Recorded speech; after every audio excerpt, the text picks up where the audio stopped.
What is up, TCK Potters, and welcome back to episode 178 of the Candlestick Kids Fantasy Football Podcast. Today, I'm joined by Tyler and new member Dwayne. He doesn't want me to say his real name. We're going to recap the NFL Combine. It is a bit long, but there's a lot of good tips, things we took away from it. So let's bring them in and get started. Welcome back, everybody. Today, I'm joined by Tyler on the bottom. I'm hoping this translates the same. We're not switching around because I was pointing the wrong way.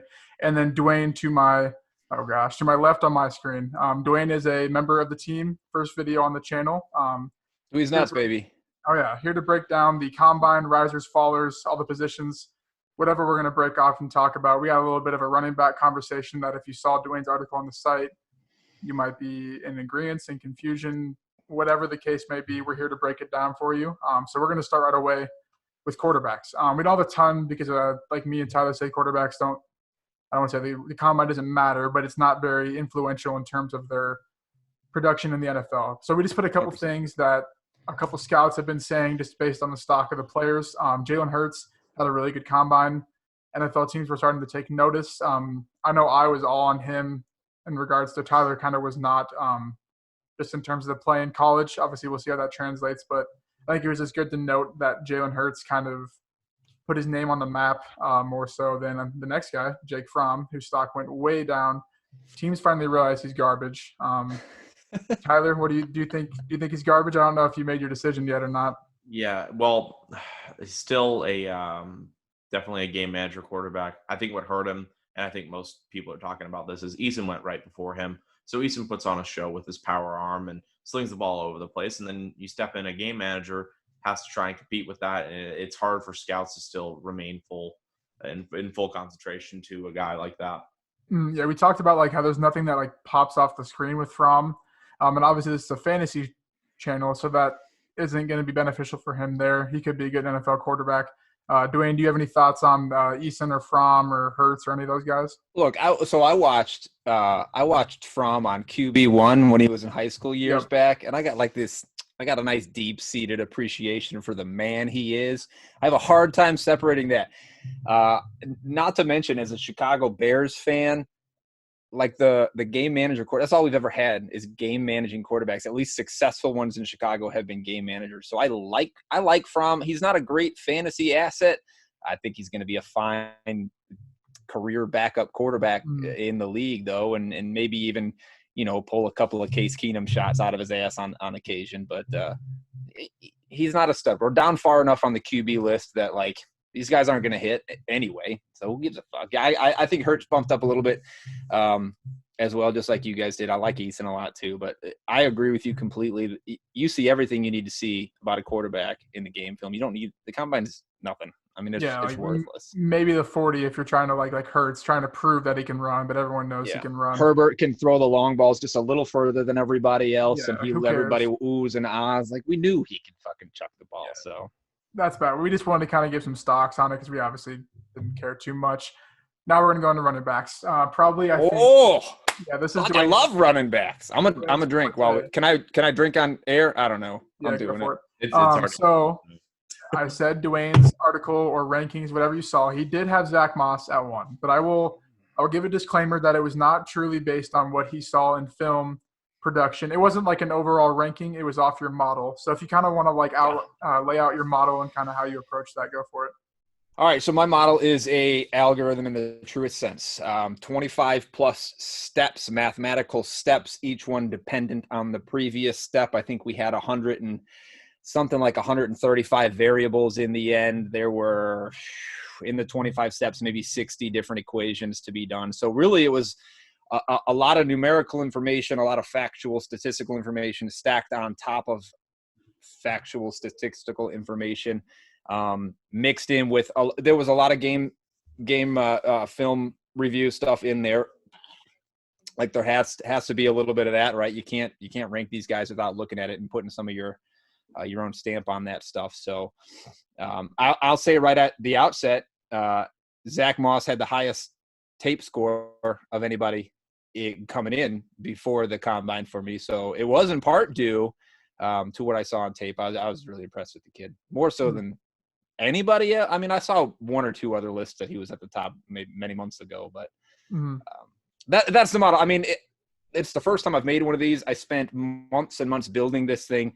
I tested it over the past 10 or 12 years worth of players until I decided that I liked the consistency at which it was hitting those historical guys, those historical numbers. So like, it's not just willy-nilly, but at the same time, it's version 1.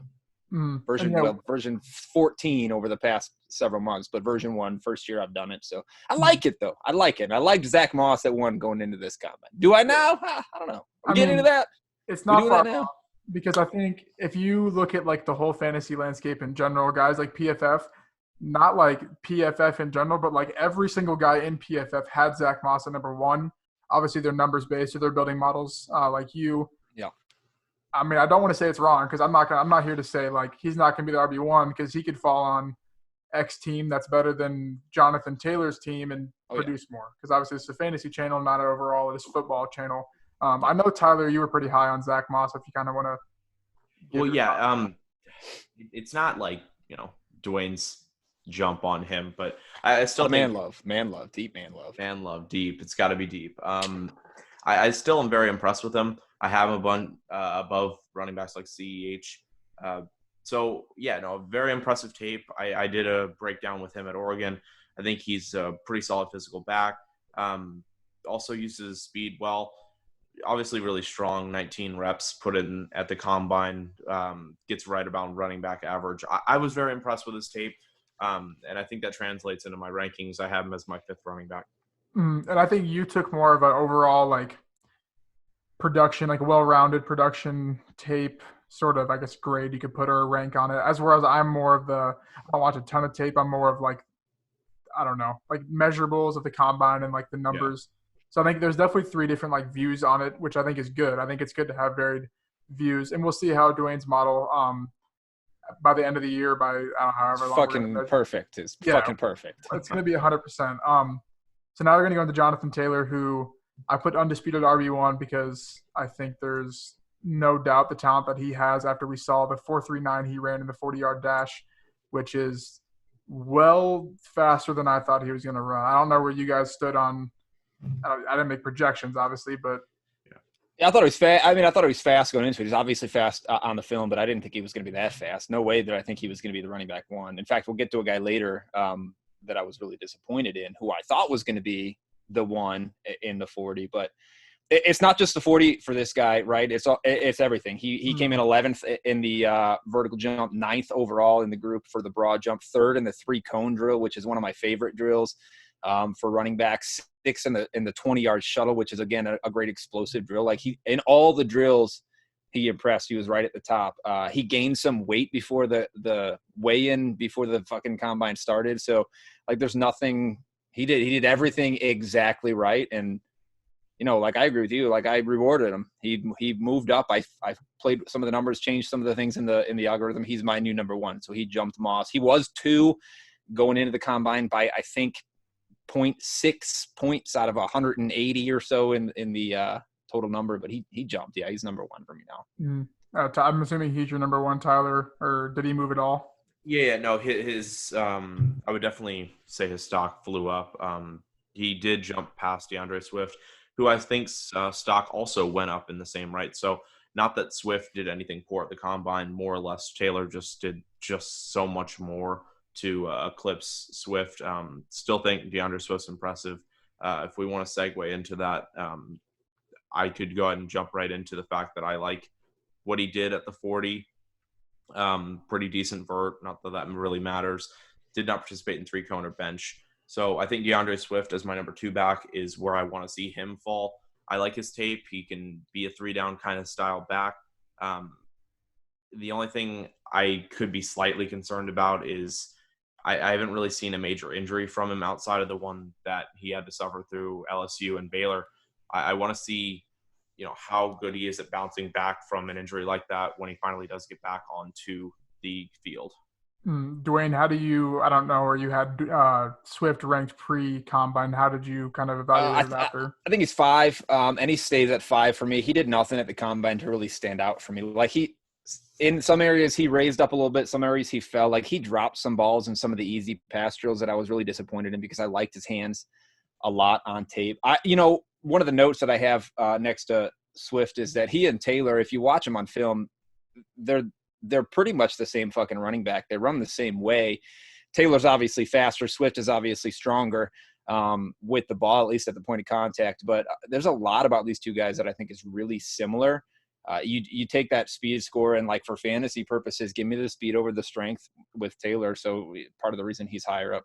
But yeah, combine was for Swift. I learned nothing about him that made any significant changes, so he kind of stays right there at 5 for me. Yeah, he was at my 3 and he stayed at my 3. I don't want to say he was like combine proof in a sense, but I think he's just been kind of like confusing on how to sort of evaluate him for me because he's never been that true workhorse, although Georgia's never really had a true workhorse, so it's kind of hard to put that into perspective. It's just going to come down to what team buys into him. Because I think guys like Akers, Taylor, and Dobbins, they're going to be drafted to be a workhorse no matter what team. But I think Swift could easily be drafted to be a third down back or an off-pace back. So it's kind of – I don't know. I'm just like – I don't know. I'm not a huge film guy. I know Tyler watched a lot of films. So it's kind of hard for me to, like, gauge how good he can really be. He's got more than the third down skill set. But you're not wrong. Like, the number of touches, his touches are so far fewer than – the other guys at the top of this list. So his production, like his career production in school, is just so far below what you see from a lot of these other guys. So Tyler, you said your concern here is that you want to see him bounce back, but like I'd like to see him with an NFL workload, like before I rank him much higher than 5. Yeah, I think he can handle it as well. I think he's definitely more than a third down guy because he has really electric running. When you look at it in tape, his ability to flip from being elusive to being physical when he needs to is very impressive to me. I like that he's able to use both those assets in his running attack. I think he's more than just a third down or even just a first and second style just with running. I think he can play all 3 downs. I just want to see a team take that chance and let him take that workload. And with Daniel Jeremiah released his, like, I don't even know, mock 10 or whatever mock version it is. And he did have Swift as the only running back going in round 1. If you kind of want to take that with what you will, if like his kind of value, if it changed or not.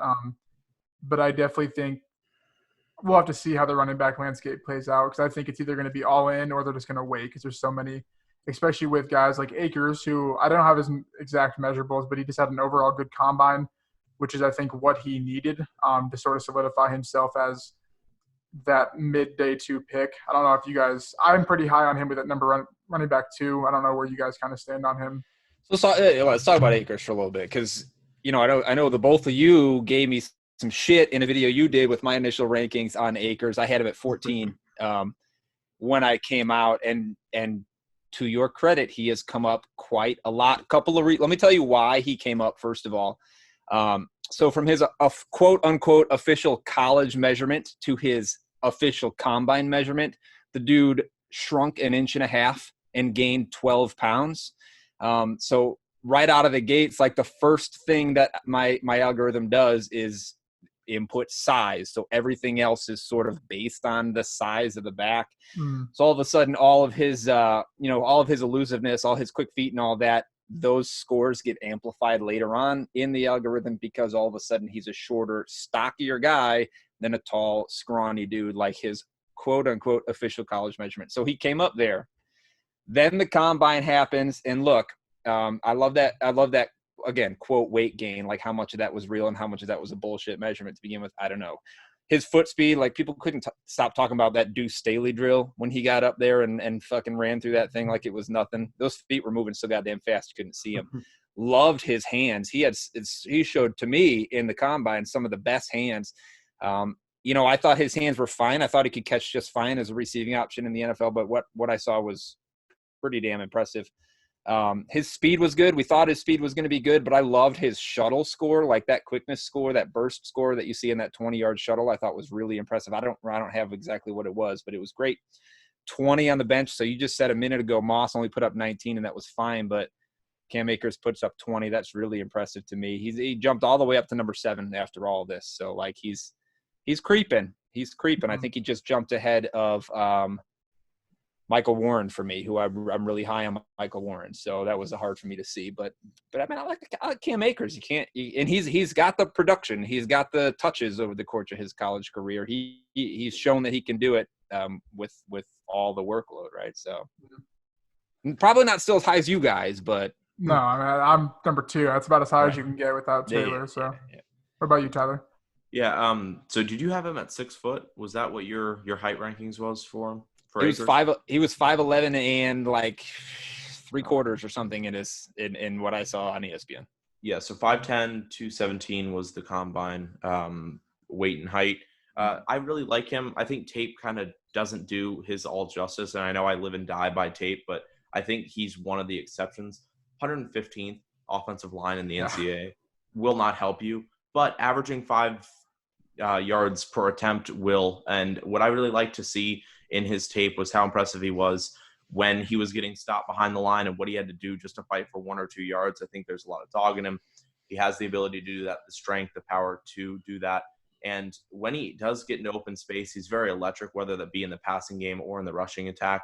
I really like what I see from Akers in his tape.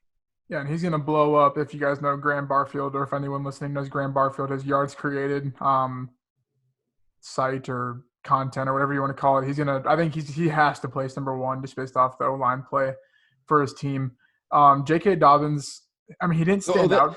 So wait a minute. There are still some concerns about Akers. I don't remember who I heard say this just last week, but it was a really poignant point that I think is worth bringing up. The problem with a guy who he was starter for 2.5 years at Florida State, nearly 3 years at Florida State, and his offensive line has always been fucking trash. So on, 3/4 of the carries he's being met in the backfield. The problem that can occur over that span of time with that same thing happening is that you develop habits, and the habits that he's potentially developed, we don't know, is too cute behind the line of scrimmage, right? Playing too cute, too many jumps, looking around instead of hitting the hole. Like, you learn not to hit the hole if your fucking line can't open a hole, right? So one concern that I think is valid, and valid for coaches in the NFL, is like, can this kid just get the rock and run? Like, we haven't seen that very often because he hasn't had the opportunity to do it, but has he developed habits that are going to be hard to break for him? Is he going to get too fancy in the backfield and end up losing yards in a much faster NFL game? The ACC's defense is what it is. There's a couple of great teams, but a couple of speedy defenses, but overall it's not a extraordinarily tough conference to play in. So I don't know. We'll see if he can overcome some of those things, but they should be, I think, concerns for NFL teams going in. I haven't really thought about that. It's that's interesting to see if you go back and look at, I mean, I don't even know who that would be, I guess, but kind of how that's worked out for him, or if that's something scouts talk about, or I don't know. I mean, it's just kind of an interesting thought process to keep in the back of your mind when you are ranking him or are evaluating him. I would say if that was his greatest weakness, I would still love to see him at 3 or 4. Yeah, I mean, I agree. I think that's if that, like you said, if that's what you're, and not that Dwayne's putting that on him, but if that's the only thing these scouts can find wrong, that's pretty good, I think, for his career future. Yeah. J.K. Dobbins, we go back into him. Didn't participate in most of the drills. I mean, he did the bench press. Yeah. It was a great bench, but nobody doubted this kid's strength. He's a stocky dude. But yeah, really disappointed that he didn't do anything. But you can't move him. I mean, I was talking to the wife about this. She's asking me why people aren't participating. There's nothing that Dobbins could have done in this combine that would have helped his stock. Yeah, right? I agree. So why bother? He'll do it at the pro day. We'll see, and maybe some of those numbers will change at the pro day, but he is who we think he is. Let's be honest. Yeah, he's going to be, I think, an early day 2 pick. He's going to fit in and be a workhorse right away. I think it's just kind of his value right now. Like you said, he wasn't going to outrun Taylor. He wasn't going to outrun Akers. He wasn't going to out anything. So, he's not going to out anything. Anybody. Yeah, obviously he's better than the lower backs, but I think guys, you kind of hit it on the head. His tape and his production is what it is, and scouts, I think, already kind of have that grade on him. Did he move it off? He's another guy who gained weight before his combine weigh-in. So just by the fact that he put on some pounds, a lot of these guys in this class are smaller guys, and some of the guys at the top, they're smaller guys. So a little bit of weight gain is beneficial, I think, going into the NFL. You need to be a little bit bigger. So he actually did end up jumping over CEH for me. They were tenths of a point away from each other to begin with, but he's jumped up to number 3 ahead of CEH on my rankings. What about you, Tyler? Did he move at all, or? Well, no, he stayed at 4 for me. I would say Akers, Swift, and Taylor kind of separated themselves. I don't really want to say that his stock went down in my eyes, but in the eyes of my rankings, him staying at 4, he didn't really show anything to improve himself, at least in my eyes, which I don't really think hurt him. Still, tape screams what you need to know about him. And as much as we want to know that the combine is helping these guys and boosting their value, participating it or not, I can't say not showing up is gonna tank your value. Can I tell you my concerns about J.K. Dobbins real quick? Go for it. Here's my concern. J.K. Dobbins showed a lot on tape, right? He's got an incredible burst. Like he's very decisive, great vision, hits a hole and he's fucking gone. Like he's easy to lose. I don't expect him when he does run his 40 at his pro day to have an extraordinarily top end speed. If he runs a sub 4.5, I'd be impressed.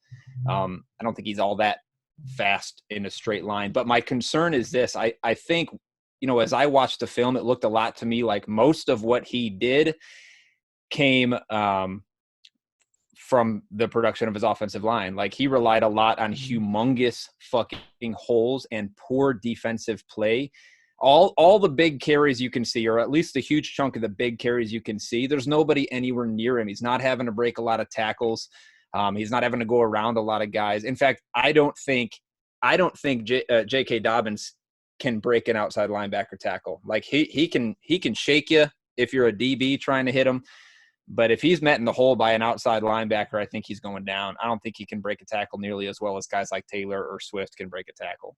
Do you think that these holes generated was because of a mobile quarterback? Because I personally do. When I look at the stat differential between 2017, 18, and 19 based on attempts and yards, they're remarkably different when he goes from a mobile quarterback to a non-mobile to back to a mobile. I would say that a lot of him breaking these huge runs off of big holes was based off the fact that the running attack from the quarterback was playing such an emphasis on the defense. Fields is nasty. Well, I mean, like the basic football says if you've got a running quarterback, you need to maintain outside contain, right? So outside linebackers shift a little bit to the outside.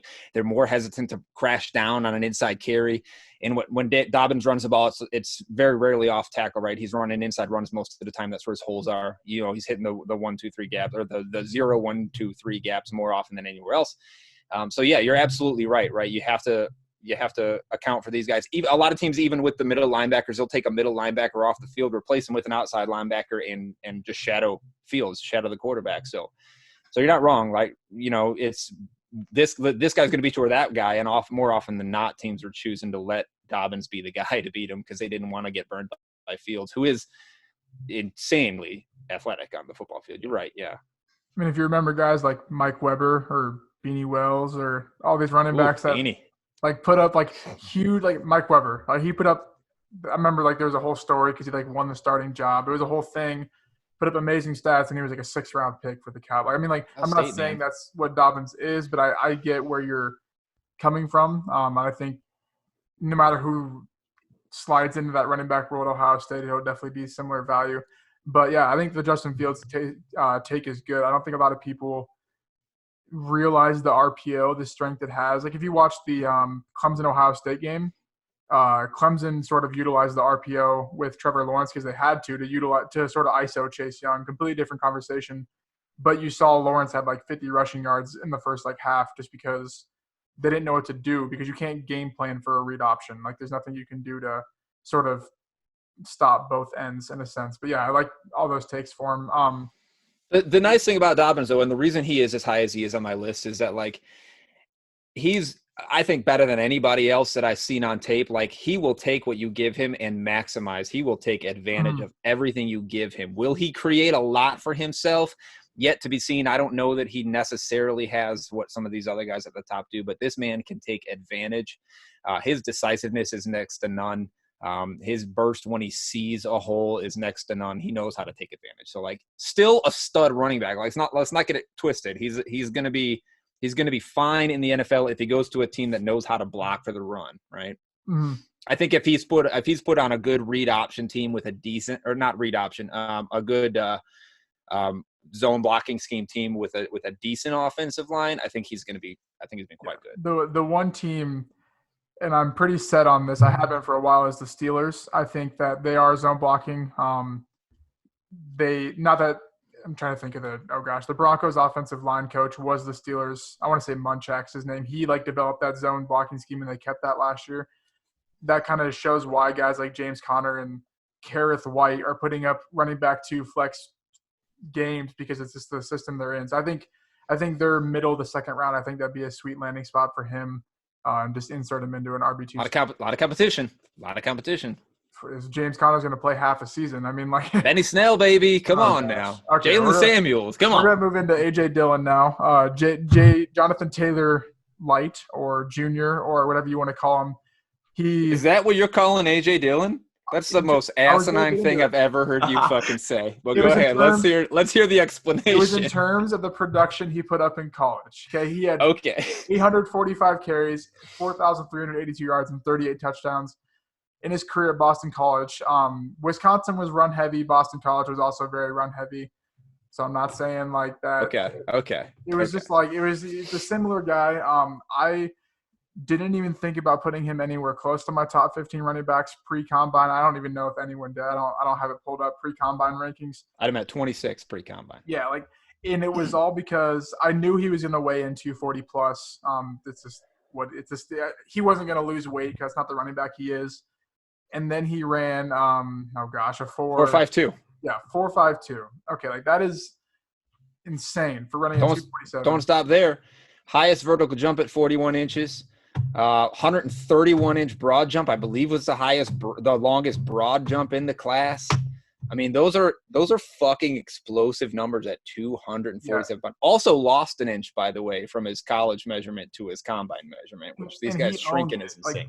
He owned that whole I think he tweeted out something like too big to be a running back, or I love it.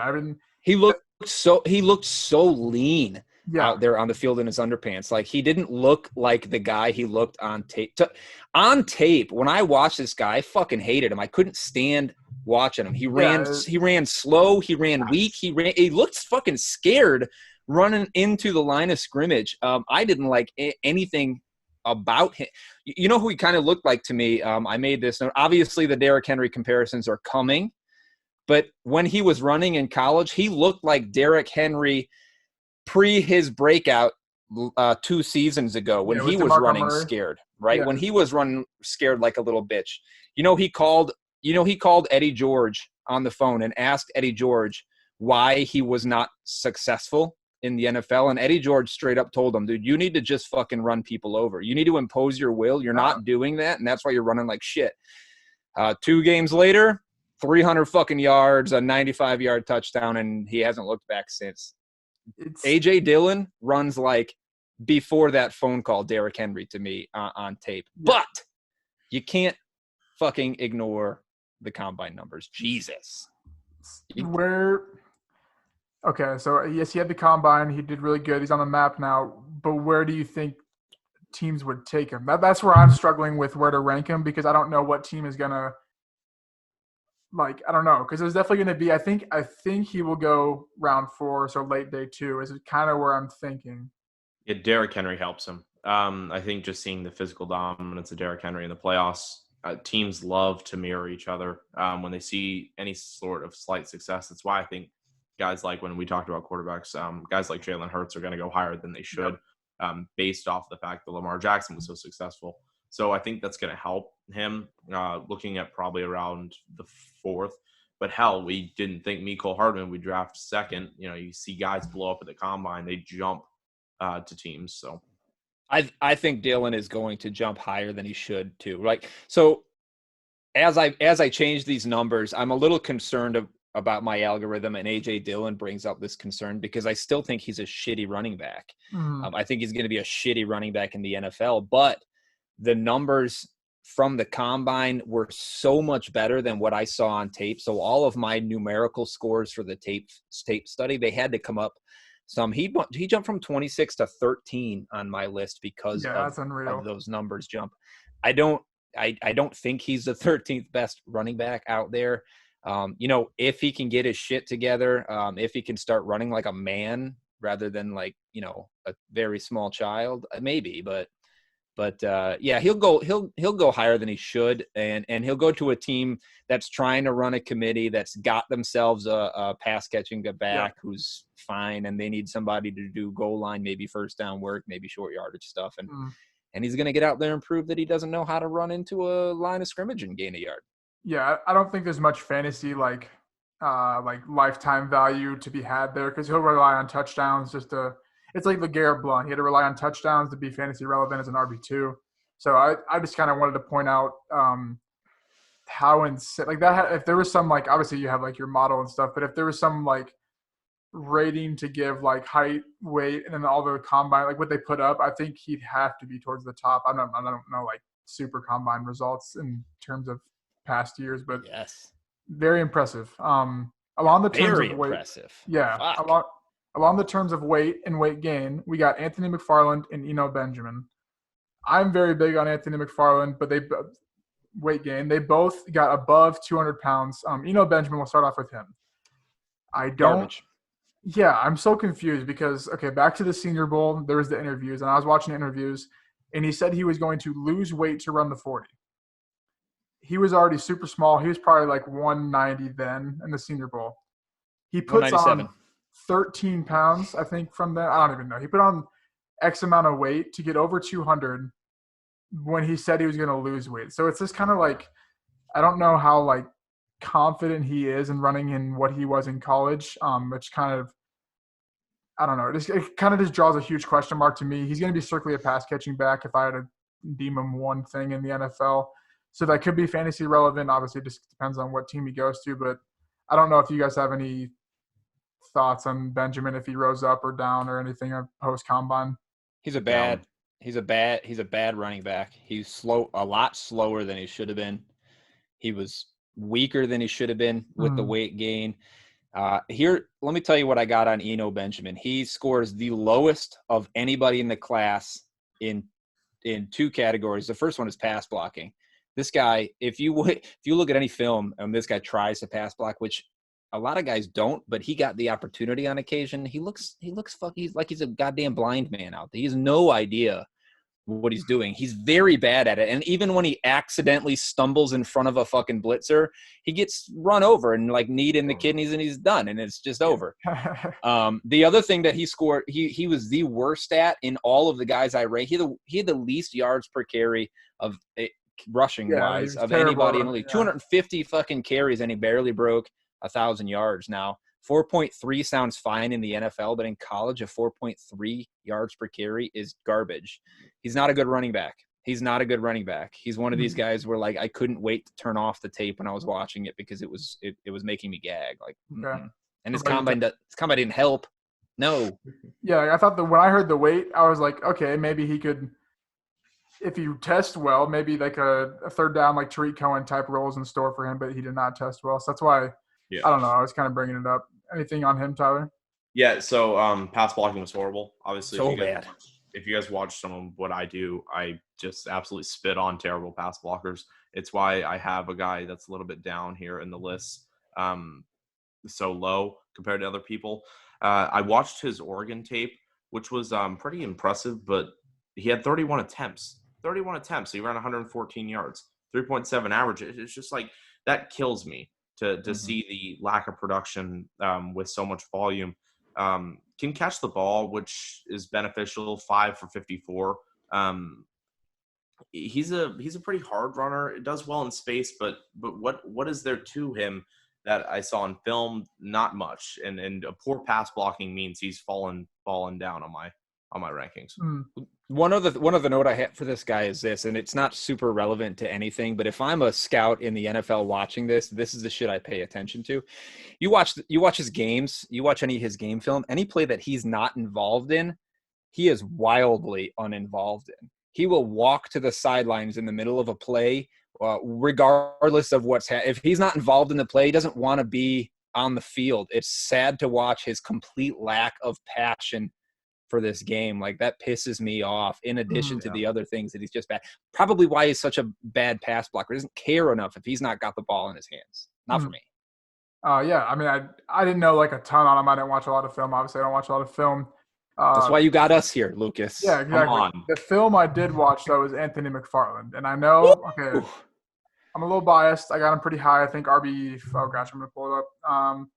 RB5. Okay, that is biased, but I am putting him there because I think a team will identify, especially after he ran a 4.4 flat, what he did in the combine and his production and sort of this. It's basically like a Cam Akers situation. Maryland was really not really good. They were good his junior year 2 years ago, and then they were really really bad this year.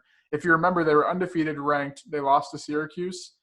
If they would have won, they would have hosted College Game Day. Then it came to Iowa State, so that's pretty cool. So I got to go to that. And they Whoa. went on an 8-game losing streak. So something happened in that game to where they just I don't even know what happened. But I'm going to throw a prediction out here. The Chiefs are going to take him in round 2. I mean, No. That'd be so disappointing. but it'd be too. I'm sorry, but like from all the guys that could go to the Chiefs, if he went there and then it'd be in the second round, I wouldn't see that. I would see the Chiefs taking him in like the fourth. I don't Maybe. know.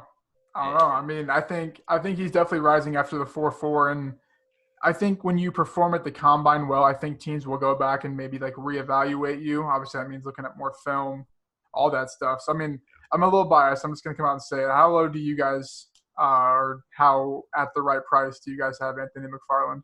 Well, we don't like him. Well, so I'll let you McFarland is my 10, and it's really interesting that we're talking about him right after Eno Benjamin, because as much as I fucking couldn't stand watching Eno Benjamin's tape, I couldn't get enough of Anthony McFarland's tape. And, he only ran 600 fucking yards, only touched the ball 114 times. 8 touchdowns is pretty good on that number. But my favorite thing about Anthony McFarland is the inverse of my least favorite thing about Eno Benjamin. And this guy plays every fucking play at full goddamn tilt. Like, he is more fun to watch take a fake handoff on a play action pass than the pass itself. Like, I want to see this guy. His motor is at full tilt all the time. Talk about passion for the game. That's what I really like to see. Otherwise, he's a smaller guy, almost the same size. He's an inch shorter, but he weighs the same as does. He looks a lot stronger at the point of contact line of scrimmage than a lot of guys his size do. He's not big. He's 208 pounds, right? But he looks like he plays a little strong in that really solid leg drive for me. At the point of contact there. I like his wiggle in space, and I like he and J.K. Dobbins are the two guys for me that, maybe not the most elusive guys in this class, but the wiggle that they have is at full speed. They don't need to slow down to shake somebody at all in the game. The word I wrote down here, I wrote it down 3 times in my notes in 3 different places. Anthony McFarland is sudden. Like, he is here and then he's not here. That's just the kind of guy he is. I love everything he does. He's full motor. And that's my kind of back. I mean, that's I get to my play kind negative of here. I get to play negative. Be the bad guy. Shade, baby. Bring the shade. Love to see it. He's a first and second down back, and he will never be a third down back at all, meaning he can't be a 3-down workhorse. He's a great runner. He definitely is. I have 0 complaints about how he runs. I think he does it quite well. I think he's going to be very good for a team if he's drafted and stocked with like a guy like some later on guys in our class, maybe a Vaughn, maybe a Pirine, where you can kind of have the Colts style running back where you have Marlon Mack and you have Naheem Hines, and they provide a really good 1-2 punch. I think if McFarland's put in a situation like that, it'll be very successful, but he's not made the pass catch. I do not believe he'll be effective on third downs. That doesn't make him a bad running back. And for fantasy purposes, people draft Marlon Mack pretty highly. So obviously it works. But I think if he's put into a situation where he has to be 3 downs, the coaches are not going to be quite happy. 24 catches in 2 years. You're not wrong. Like 17 last year. He's not a pass catcher. Also can't pass block very well. He tries. God bless the man. He tries, but he just doesn't know how to do it. When I watch him, like, I know this isn't going to happen, but when I watch him play, I think a really solid landing place for him would be, if he goes in the third round or so and he goes to the Patriots, I think he plays like a Patriot. I think he plays the Patriot way, and that's the kind of guy that Belichick and that team likes on their team. I think he'd be a good fit there along with the wealth of backs they have. Is that a good fantasy fit? No, but I think football wise, I think I'd like to see him play in that jersey. And if you are wondering, it is Booker McFarland's son. Yeah. When we talked about it on the running back rankings, I did not know that. Now I know that. Didn't change That my help? rank. That helps? Hurts? What? Yeah, I don't know. Like a yes and no. Well, we just have to pray that Anthony never goes into a broadcasting booth. Oh gosh. Oh God. Keep him on the boom. Keep him on the boom on the sideline. He was fine there. Is there any other running backs? I didn't have any else written down. I don't know. Dude, there's so many more backs I want to talk about. Can I just go for a minute? Let me just go for a minute. Go. Tyler, I'm older than you. You got to sit back and wait. That's reasonable. All right. First of all, one of the running backs that was raising for me, again, not because of what he did performance-wise in the combine, because it was all fine, but nothing spectacular. But gained some weight is P. Ryan here. LaMichael P. Ryan bumped up ahead of Michael Warren for me. I think he's my 6th overall right now. I liked him on film, and when he gained a little weight, I think he gained 8 pounds, 9 pounds, or something like that. Again, changes the formulas as it goes on, builds on top of that, because a bigger back is sort of necessary. I like watching him play. My biggest winners from this combine, AJ Dillon bumped up the most, but I don't like that he bumped up. I got 2 guys that bumped up 9 spots that I think legitimately earned their 9 spots based on the combine performance.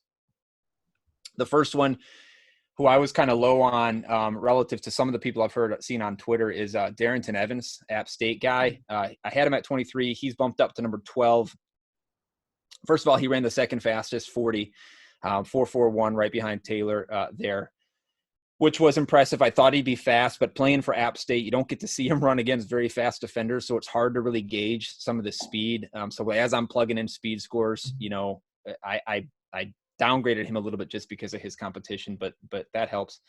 He's sort of like the guy that the combine's made for, right? Like he's a mid-round guy. He played at a small school. Like this is his opportunity to get in front of everybody, along with right before the other guys in the nation that everybody's already looked at. His hands showed a lot better than I expected his hands to, because he didn't get a lot of pass catching opportunities at App State, but he looked like his hands were really natural. I liked to see that. He showed a lot more power and strength than I expected him to show at the combine. His drills, his on-field drills, his feet looked really good. He just looked like a solid back. He looked like he fit with that group a lot better than I sort of expected him to. I downgraded a lot of what he was able to do just because he played at App State. And after seeing him there, I had to give him credit. He can't control who he's playing against, right? He just got it done. The other guy who bumped from 18 all the way up to 9 on my list, inside my top 10. I'm the only guy of all of us on TCK here that has him in the top 15, and it's James Robinson. Every time I'm looking at, I watched the whole combine. I watched all the drills. Every time I looked at a guy and I saw him do something in one of the drills, and I was like, wow, who's that? Looked at the name, and it turned out to be James fucking Robinson. He played at Illinois State. Again, his hands looked fucking phenomenal.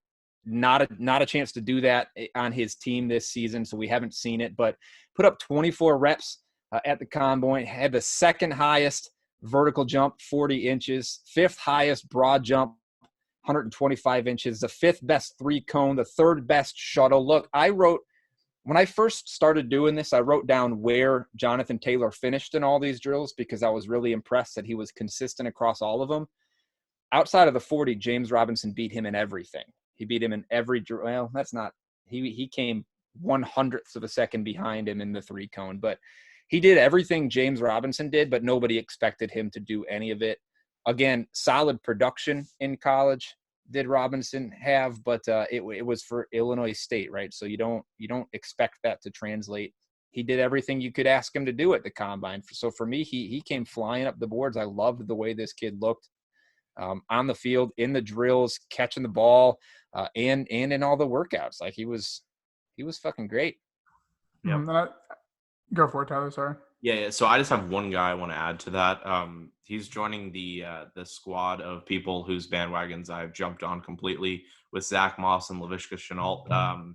Keyshawn Vaughn, very, very impressive when I watched his tape. I think he's kind of an underrated kind of style running back. 4.51 at the 40. So eclipses my running back averages. I did some numbers on that. I have an average for running backs about a 4.53. Beats that. Did not participate in bench or three cone. That's the only other things I care about for running backs.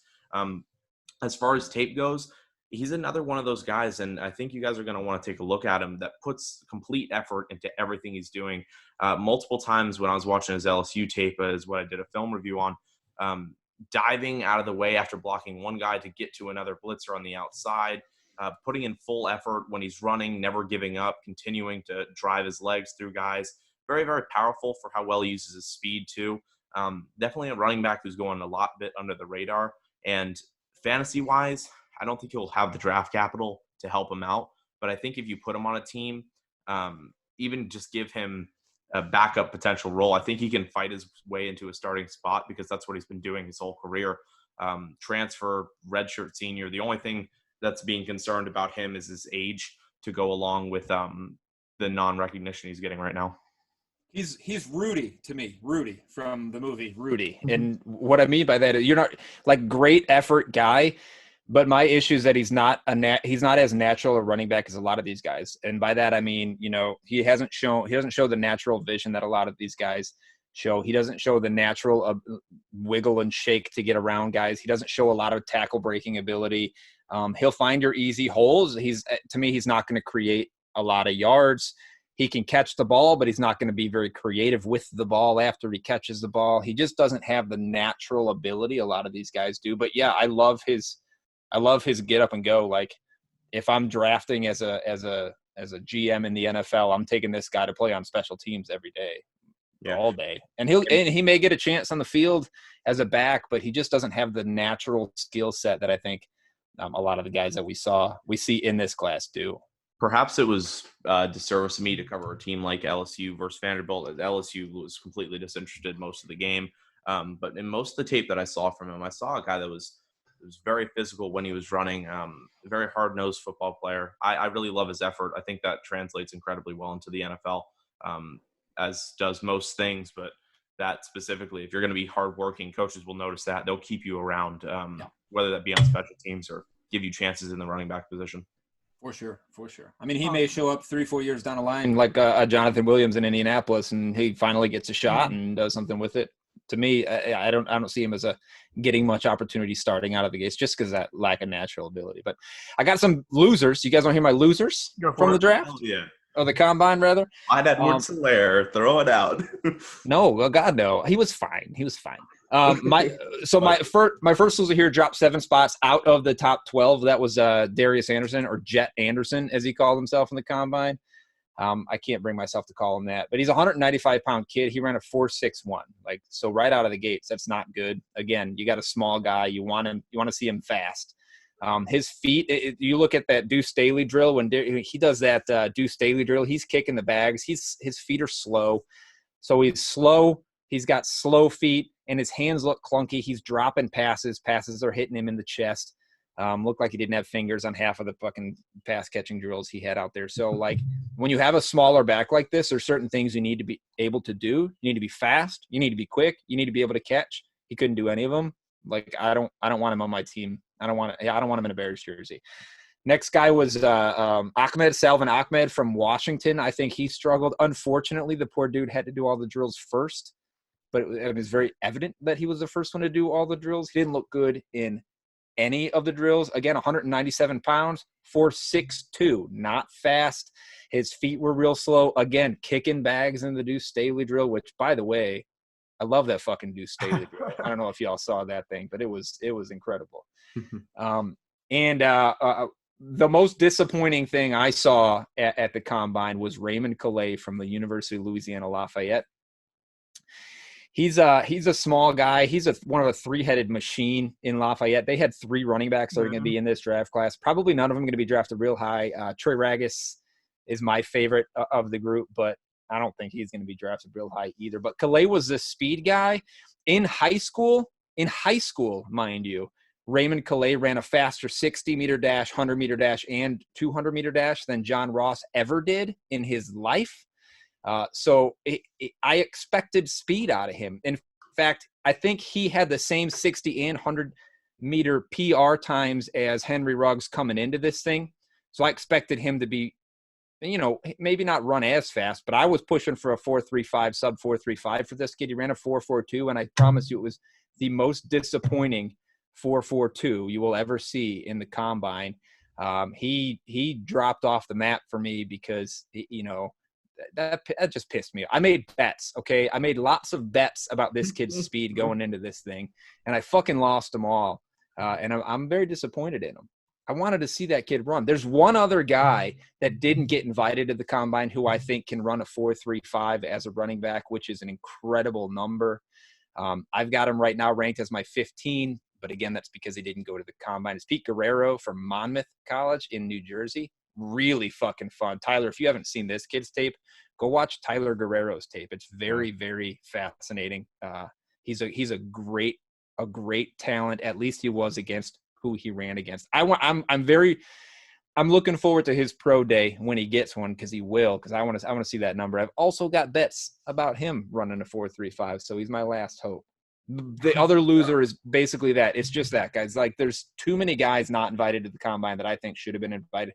There were guys there that shouldn't have fucking been there, and then there are guys that should have had a chance. Like I said, Ragus is one of them. I think Guerrero is one of them. Elijah Mitchell, the other guy, should have been. Reggie Corbin from Illinois, I think, should have gone. I hate Torrin Young, but I think he earned himself a spot at the combine.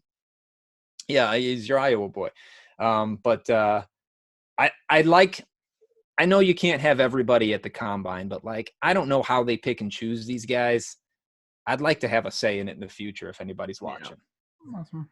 Yes. Any of the losers? What do you got, Tyler? Yeah, so losers, Benjamin. Obviously, we touched on him earlier, so I won't dedicate a lot of time to him. Larry Roundtree didn't even get invited to the fucking combine. Sorry, go ahead. You're good. Dude, Bryce Perkins didn't get invited, and as someone who believed in him as a quarterback prospect to being the best mobile quarterback in this draft, that killed me. That something died inside me that day, to the point where I had to drop him to my 10 because I'm still a believer. He's still on my team of people I'm believing in. But anyways, running backs, Edwards-Helaire running a 4.6. That was a loss for me. I didn't really like that. No. Outside of that, most of the guys that I think are going to be capable and, fantasy relevant within their first year, none really disappointed me too much. Obviously, my top about 8, which goes real quick: Taylor Swift, Akers, Dobbins, Moss, Hilaire, Vaughn, McFarland. I think those guys, well, outside of Vaughn, who I'm just way too hard of a believer on, all have first year value. So none of those guys took much of a hit outside of the 40 time for Hilaire. Do you, as a young man, do you enjoy being able to say the name Taylor Swift on a fantasy football podcast show? Or I do not. Okay. Just a quick shout out. You're going to keep them 1 too, though, so you can keep saying that Taylor Swift, right? Dude, 70s music fan. I have zero interest in it. Nice. So we're a big Taylor Swift fan. To psychedelic rock, family. Even though I'm a virgin in the eyes of acid. It's a hell of a drug, man. You got to get into it. It leads your fucking spine. You saw the podcast going, Lucas? Just curious. We'll keep going. You guys blew my running back brain. Yeah, dude. You may be top shit, the boss over here, but we bring the real shit. Yeah, give me post free agency, and then it'll be then I'll be ready. This is there you go. There's too many rookies. I'm with you. I know all the guys you're talking about, the Guerrero. I've seen him play. The combine's just fraud anyways, but you don't have to talk about how people don't get invited, because I know the NFL has the money to make this a whole week event, not just 3 days. So leave that for another thing. We'll go into wide receivers now. Wait, can I just talk about Moss real quick? What, he ran a 4.71, and then it's Odell was hurt.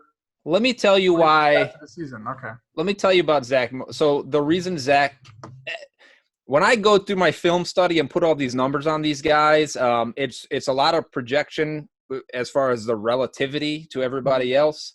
Zach Moss happens to be one of the guys where I got everything right. He was exactly as fast as I expected him to be, exactly as strong, exactly as quick, which is why he didn't move up or down at all on my board. He stayed his total score stayed exactly where it was prior to. I missed the mark on some of these other guys, which is why they moved around. But I still fucking love Zach Moss and a lot of the things he does. Tyler, he's the best pass blocker in the fucking country coming out right now. But I do want to correct Tyler on something really quickly if I can. Can I? Ooh. You might want to. I don't know if you might want to cut this out because I'm gonna call him out a little bit. But Go for it. in the running backs episode, you said you were super fucking impressed with his incredible ability to hold on to the ball, his ball security. I think you said he didn't fumble ever. I just want to I want to clarify. 712 attempts of 0 fumbles, according to ESPN stats. Except that he fumbled the ball 8 times in college, 1 time last year.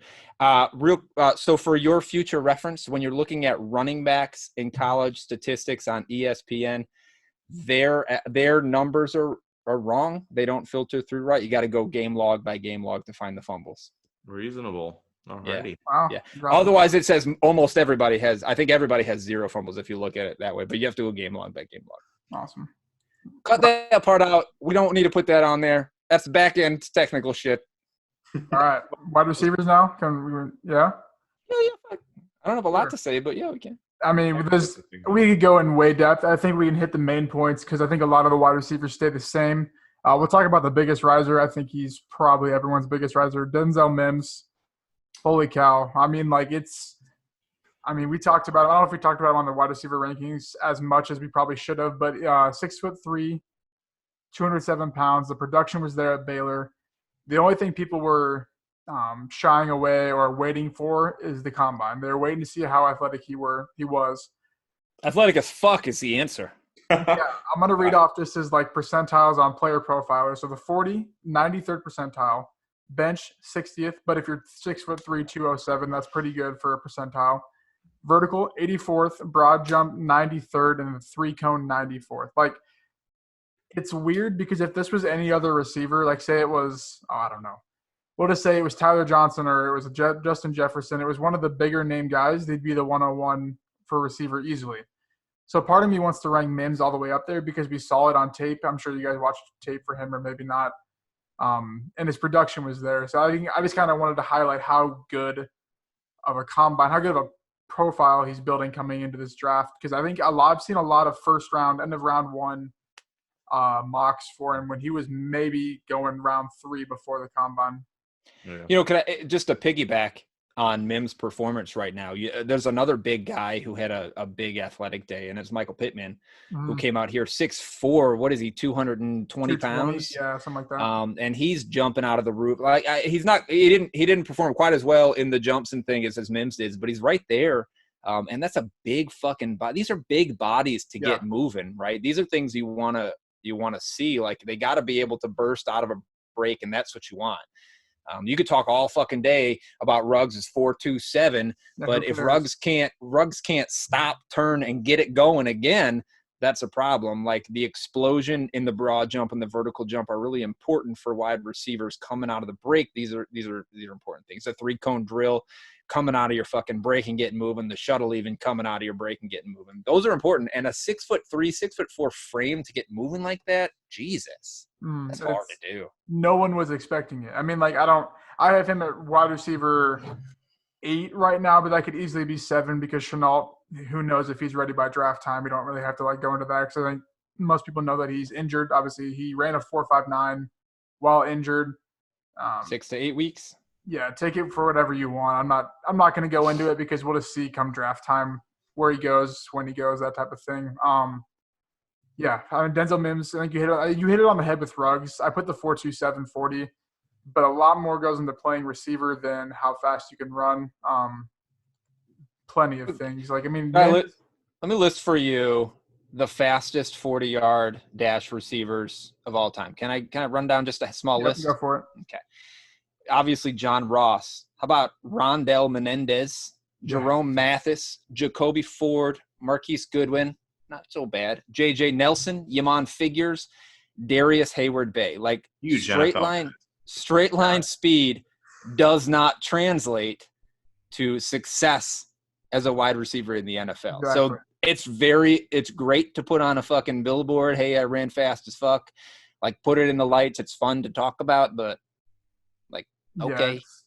And obviously this is fantasy. So obviously there's more to it, but I think Ruggs will be an okay NFL receiver for a team that's building around him. But obviously this is fantasy. So it's completely different, and we'll probably, depending on where he goes, you guys will probably re-rank him or et cetera, talk about him more. Look, Tyreek Hill is a perfect example, right? Like when Yeah. Tyreek Hill came out and he was just really fast and ran really fast, he was fine. And he was a fine fantasy receiver, boom or bust. But then he decided to learn to run routes. Mm-hmm. And he learned to run really good routes. And he spent a lot of fucking time learning to run really good routes. And once he did that, he became the stud that we all know he is. Like, will Ruggs do that? Like, I haven't seen in the film that Ruggs can run really good routes. Not really.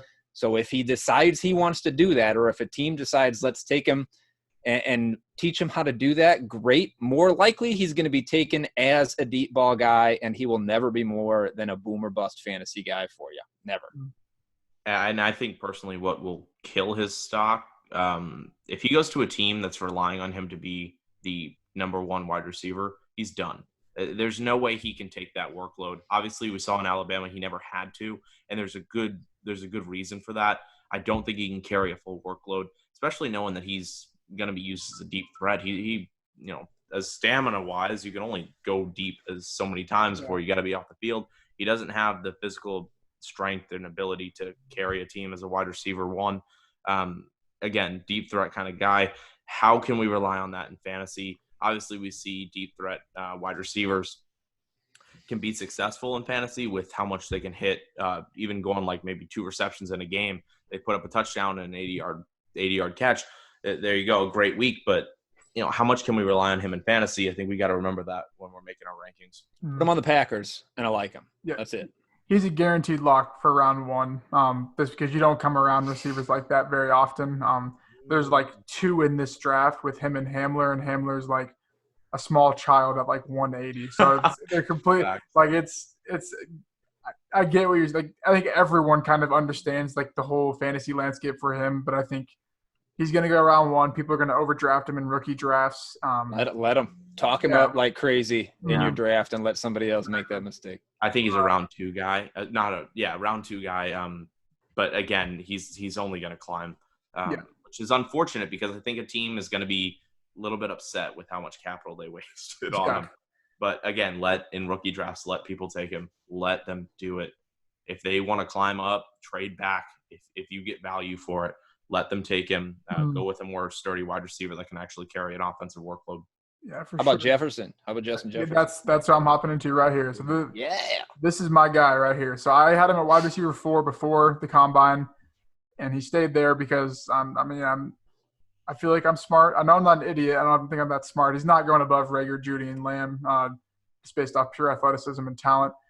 But he checked off all the boxes for me, I guess, when I'm looking at just the overall prospect he is in terms of – I kind of look at it like going into the NFL. Obviously, the team has to like you. They have to draft you with a plan of you returning fantasy value just because, it works like that. Obviously, it's based off their NFL value. He tested in the 75th percentile or higher in the 40 vertical and broad jump, which I think was very unexpected for him, for everyone. Because when you I didn't watch his film, but obviously I watched LSU games. It wasn't like he was making humongous, like, athletic plays, more so as like Jamar Chase was, and he's returning to LSU. He'll probably be the wide receiver 1 next year. But I think if you take in Jefferson's whole production role that he had, his size, the role he will play in the NFL, and then now his combine, I think that it's just the perfect, like, long-term slot NFL receiver to me. And I think obviously I think he's going to have a very low, not low ceiling, but a very cap ceiling. But his floor, I think, is going to be tremendous for fantasy value. I think he's the king of this class when it comes to slot receivers. He can really dominate all around the field. He's a receiver you can throw a lot of different things out of route-wise. He can do it all for a team, which I really, really like that flexibility. The combine was incredible for him. I think that was needed to kind of separate himself from this idea of the LSU offense carrying his productivity, which is something that was going to follow him without this outstanding combine. I think the combine for any receiver in this class, I think if it helped anyone the most, it was going to help Justin Jefferson. Outside of Mims, Jefferson definitely got the most stock raised after this. My favorite thing about Jefferson in the combine were the routes he was running. He ran the crispest routes in the class. Like there was nobody out there running better routes, I think, at the combine than Justin Jefferson. And you saw that on the field in the film too, right? So whenever you see these things in both places, like you can feel comfortable that the kid knows how to do those things. And you know, I am something of a Clemson fan, right? Watching that championship game, like I didn't expect him to run a great 40 time. Like he's not a speed demon. However, you watch that fucking championship game against Clemson, every other play he's behind everybody on the defense. Like I don't know how he did it. It's the routes, man. His hips don't move like a human being's hips should move. I love him. I got him 4-2, I think, because I can't bump, like you said, I can't bump him above Rager and the other two. But I love Justin Jefferson. He may be one of my favorite wide receivers in the class. And the thing that I like most about Justin Jefferson, it goes back to what we said about running backs earlier and Anthony McFarland, is this.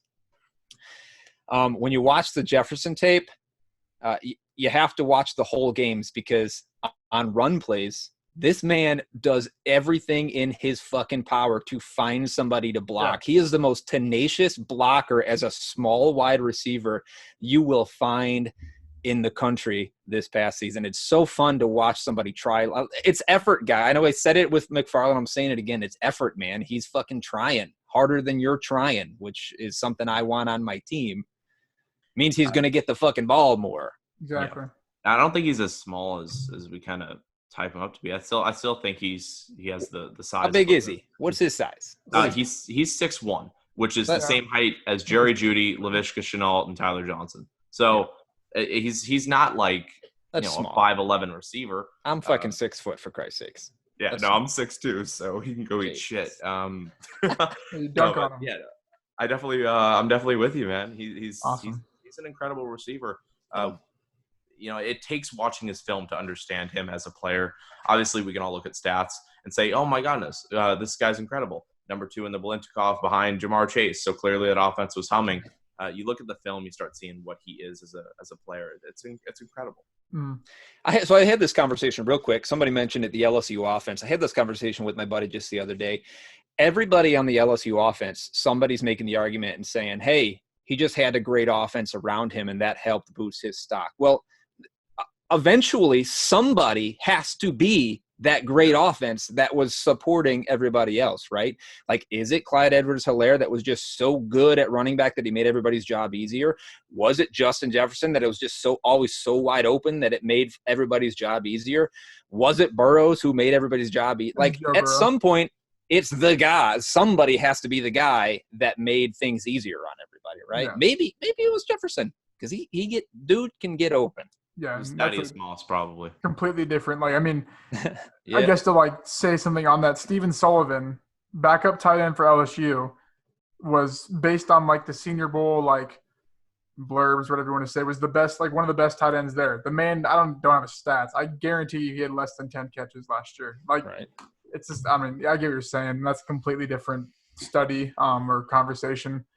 We'll keep going with Tyler Johnson. I was on board with Tyler Johnson because I was waiting for the combine where allegedly he dropped out of the Shrine Bowl to prepare for the combine then didn't test. So I don't know. I don't know.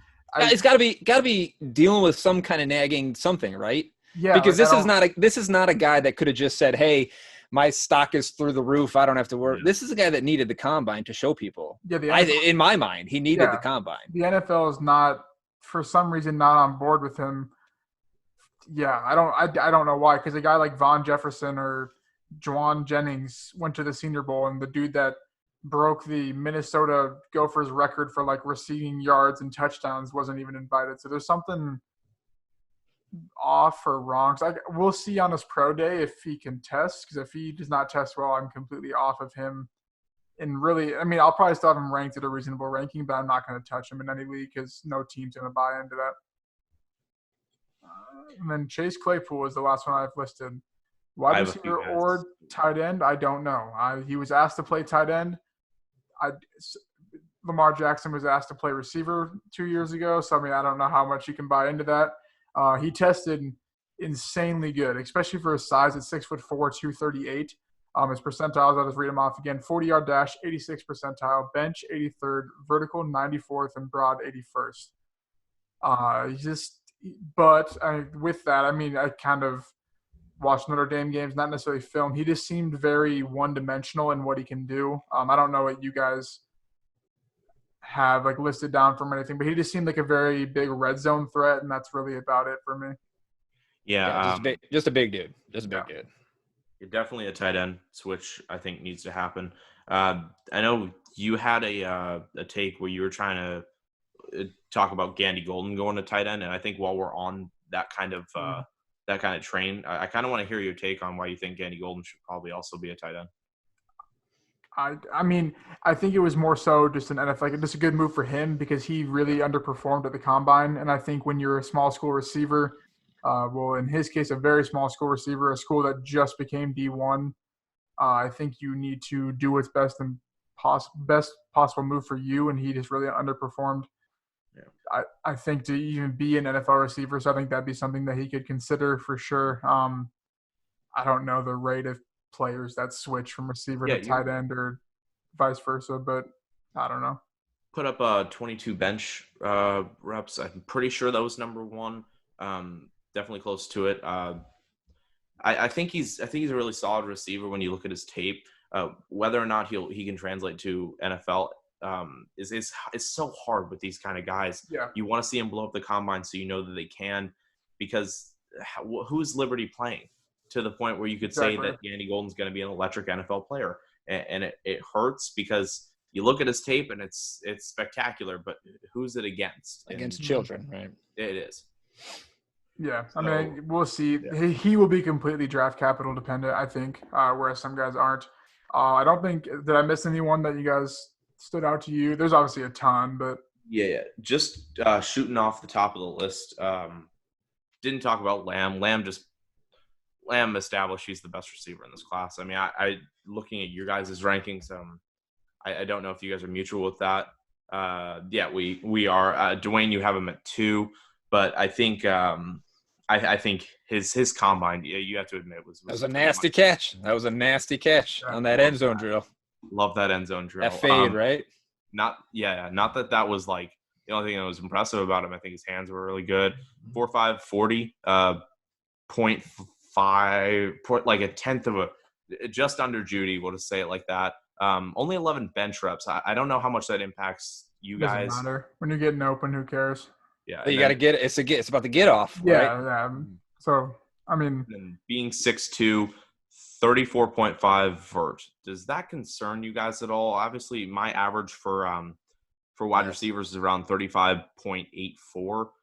Does that hurt you guys? Dwayne, you have them at 2. I'm kind of curious what you're. Yeah, it's concerning. I mean, it depends on the role that you're going to play, right? Like, I haven't watched a ton of film on these guys. Like, I can't break them down like I can the running backs. I spent all offseason thus far looking at running backs, but he's got a great skill set for what he can do. It's just a matter of, how our team's going to decide to use him. For me, Judy's just he's got a little bit more potential as far as like he can do a few more things, I think, than Lamb can do on an NFL field. So that's why I give it to Judy. But I mean, it's picking fucking nut hairs at this point, right? Like they're so goddamn close to one another. You got to pick a reason. And yeah, the vert's a good reason as any to bump one of them over the other. But I don't think Judy had a great vert either. Maybe 37. What was it? I had 35. Was it 35? Yeah, not a great vert either. But between these, I don't think either of these two guys has a hard time producing. No. Yeah, speaking of incredible verts, Jalen Reagor, 42. Rager, baby. The combine. His 40 was a little underwhelming, but that was kind of based off the standards Twitter set on all his other stuff. Give me those jumps, dude. Yeah. That bench, everything that he did was really impressive. Yeah, he'll be a late round 1 NFL pick, I think. He's not my number 1 rated guy, but he and Jefferson are my 2 favorite wide receivers in the class. Like, I want to watch them play NFL football more than I do Judy or Lamb. Yeah, I agree. I think they're just more, I don't know, a better story to follow per se. You could, I don't know, whatever you want to say for the reasoning.